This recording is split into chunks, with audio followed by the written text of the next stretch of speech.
Hello? Hey, how many times do I have to tell you to keep the noise down when you open and close the door? What? I'm sorry. Was it really that loud? If it wasn't, I wouldn't be calling, would I? Seriously, how many times do I need to repeat myself? The call was abruptly ended. Despite the brief exchange, it was utterly draining. How many times had I had the same conversation with our next-door neighbor? My family and I aren't trying to be loud. My name is Leon. I'm 37 years old. I work in sales administration for a medical equipment company. My husband, Larry, is on a solo assignment overseas, so it's just my 13-year-old son, Steve, and me at home. We live in an older apartment, but the location is great, so we love it. But there's one recent problem. A woman who moved in next door keeps lodging complaints against us. Even this weekend, the doorbell rang repeatedly, and I approached it with trepidation. How many times do I need to tell you to be quiet when you open and close the door? I'm really sorry, I wasn't trying to slam it. That's not my problem, just be considerate, all right? Seriously, she just yelled and left. Her name is Dina. She's a housewife in her 40s with a high school-aged child. I remember feeling a bit intimidated by her sharp gaze when we first met. As I expected, the aggressive complaints are nonstop, especially on weekends. I told you not to thump around in your apartment, it's so disruptive. I'm sorry. I'll be more careful. Come on, it's not just you living here. I genuinely believe we aren't causing any noise disturbances. Of course, my son Steve is a quiet kid, probably even quieter than the other units. In reality, I secretly think Dina's place is way more of a nuisance. Her high school-age daughter, Vivian, loves blasting her music, and the sound leaks terribly. Even Dina's phone conversations are so loud they penetrate our walls, yet they turn a blind eye to their noise while always pointing fingers at us. Especially in an old apartment, it's essential to be considerate of each other. It's bad enough when she rings the doorbell, but it's genuinely terrifying when she bangs on our front door. Your conversation is too loud. Please lower your voice. Yes, I'll be careful. Sorry. You know my legs are bad. It's already a hassle just to come out here. I see, so don't make me come to your door every time. Just give me your cell phone number. Okay. From that day on, the complaints started coming over the phone. I deeply regretted giving out my number on impulse. No matter if it was a weekday or weekend, she didn't care. Turn down the TV. I can faintly hear it, and it's driving me crazy. Yes, sorry. Is this volume okay? Keep all the noises down to this level. Seriously. I heard from the landlord that Dina's husband is also working away from home. We're in a similar situation. We should get along better. But the complaints and demands from Dina just escalated. The vacuum is too noisy. What kind are you using? Replace it. I just got a new one last week. It's supposed to be quiet. It doesn't sound quiet. At least vacuum on Sunday mornings when I'm out shopping. With our relationship being like this, there's no way our kids would get along. One day when Steve sneaked back into the house, "What happened, Steve? You can't stay out here." "Yeah, I'm sorry. I lost my key." From what he told me, Vivian and her friends confronted him on his way home from school. They dragged him to a nearby park, making him play games he didn't want to. They took things from my pockets, threw my stuff around. Oh my God. As Steve recounted, tears welled up in his eyes. For the high schoolers, it might have been just a pastime, but for Steve, it must have felt like torture. When he realized he'd lost his keys, how devastated he must have felt. He probably searched the park over and over. He must have felt so alone and scared. I couldn't contain my anger. I rushed outside and furiously rang Dina's doorbell. When Dina appeared, her eyes were cloudy. She had already been drinking. "What's up? My kid told me they had a run-in with your Vivian."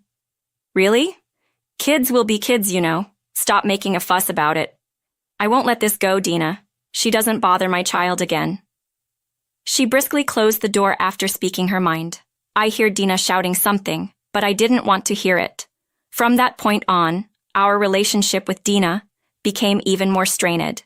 She began banging on our shared wall and tossing trash on our balcony. Talking to the apartment manager didn't seem to help. Dina wouldn't change her behavior. "This is quite a predicament," sighed the apartment manager, scratching his head. I've had similar complaints about her. I've told her not to disturb the peace here, but it doesn't get through. She sure doesn't take advice well. If the apartment manager can't get through to her, what chance do I have? I guess her husband's away on business. Maybe she's just lonely, the manager pondered. But that's no excuse to hassle the neighbors. True, it's not right. I'll talk to her again. Is she so lonely with her partner away that she's resorting to making complaints and drowning her sorrows in alcohol? If that's the case, it's genuinely heartbreaking, but I can't fathom dealing with stress in such a way. Yet, Dana's complaints continued relentlessly. Even when we thought we were quiet, she'd always find something to nitpick. Thanks to her, we never got a moment of peace.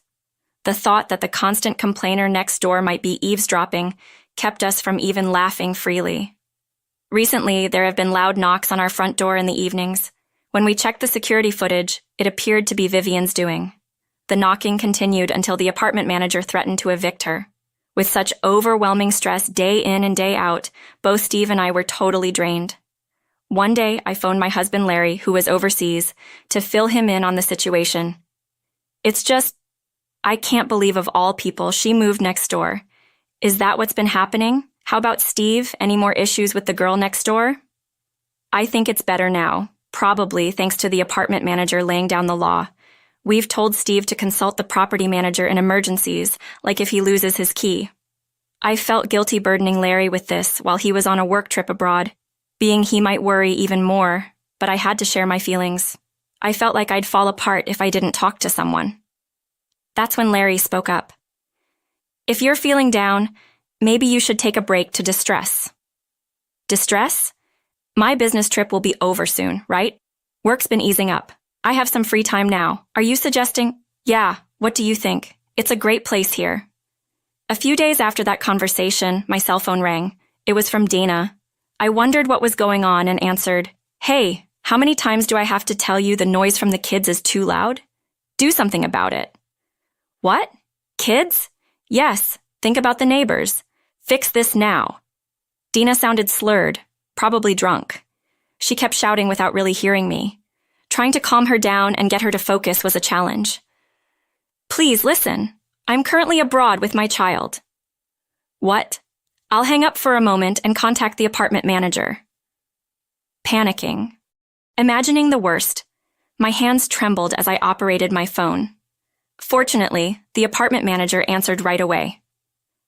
Hello? Oh yes, it's about apartment 302. Yes, that's right. Maybe the apartment manager had noticed something odd about my place, almost at the same time I did. He found it strange that the lights were on even though I was supposed to be on a trip. He assured me he'd call back once he figured things out. About 30 minutes later, the news from the apartment manager was pretty much as I feared. The apartment was swarming with police officers, and we had no choice but to return home immediately. When my child and I arrived back at the apartment, both the apartment manager and Dina were there to greet us. Dina looked utterly defeated. I'm so sorry for what my daughter did. Right. It was Vivian and her friends who had broken into our apartments and created chaos while we were away. After Steve had been harassed by Vivian and her crew, he realized he lost his key. Turns out, Vivian had stealthily taken the key from Steve's belongings. Sometime after that, Vivian got winded that we'd be away from our apartment for a long time. She might have overheard my conversation with the apartment manager.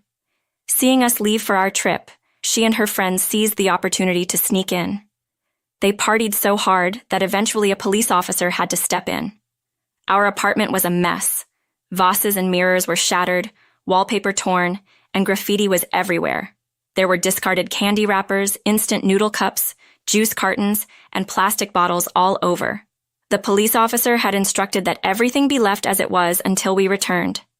Seeing the state of the apartment, forgiveness wasn't an easy option. Regardless of it being a child's mischief, there were clear boundaries crossed. I'm so sorry, I'll help clean up. Thank you, I'll pitch in too. We immediately began tidying up. Apart from essential communication, I hardly spoke to Dina. I wasn't the kind to get chummy after such an incident. She sensed that and focused solely on cleaning. After a while, the parents of the other kids who had trespassed, along with Vivian, arrived. Each one of them apologized profusely. I accepted their apologies sincerely. A police officer arrived around the same time and updated us on the details.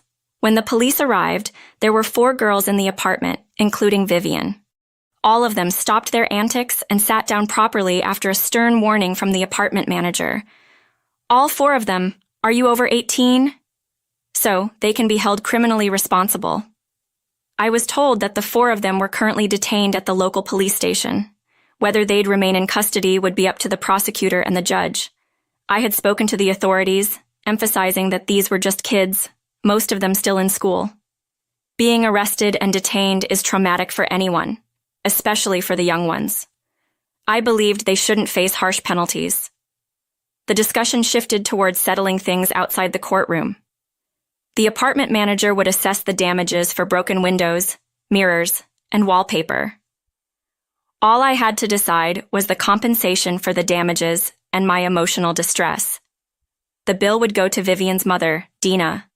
The financial burden would be shared equally among the 4 families, each reimbursing Dana.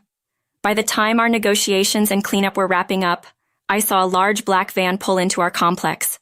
A tall, imposing man and Vivian stepped out. Could it be? My hunch was right. The man was Dana's husband. He had a strong and commanding presence and didn't seem like someone from a traditional office job. He seated both Dana and Vivian next to him and turned to me. "We sincerely apologize for all the trouble my reckless wife and foolish daughter have caused," he said, repeatedly expressing his regret, almost to the point where I felt embarrassed. I lost count of how many times I told him it was okay and to stop apologizing. Dina and her crew left shortly after, continuously apologizing. 2 days later, Dana and Vivian moved out. I initially thought it was just the movers, but when I checked, Dina told me she was moving in with her husband. I had been reluctant because his new job is in a very rural area, and I didn't want to go, she said. But after the recent mess, I didn't feel right staying here. She decided to join her husband. If this ordeal brought their family closer together, then perhaps it was for the best. As a wife with a husband on a solo assignment, I genuinely felt that way. I sincerely hoped that living with her strong-willed husband would keep Dana on the straight and narrow, and that Vivian might mature a bit. A few days after that, with my windows and walls back in pristine condition, my husband Larry returned from his trip. My son Steve and I went to the airport to greet him. Larry's overseas assignment was over, and our family of 3 was together again. I wouldn't have to face any more unsettling nights alone for a long time. The recent events reminded me of the importance of having family close. Life is truly better when we're all under the same roof. That was my heartfelt